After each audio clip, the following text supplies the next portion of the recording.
Itong question na to ay para sa mga veterano ng driver, veterano ng mechanic, especially dun sa mga gumagawa ng automatic transmission.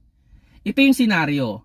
Tumatakbo yung automatic transmission ng more than 60 kph sa highway. Accidentally, nailagay sa neutral ang kanyang shifter. Ano ang mas tama?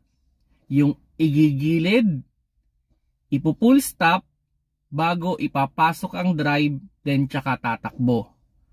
O yung accidentally na nailagay nga sa neutral, from neutral, kahit tumatakbo yung sasakyan, ilalagay na kagad sa drive.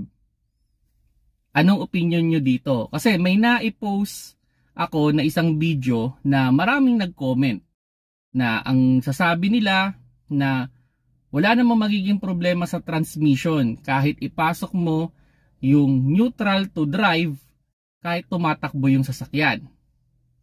At marami namang nag-like dun sa video na yon na tingin ko agree naman sila dun sa binigay kong opinion na igilid muna, i-full stop bago ipasok yung drive. So yun, ano yung opinion nyo dito sa ganitong klase ng senaryo?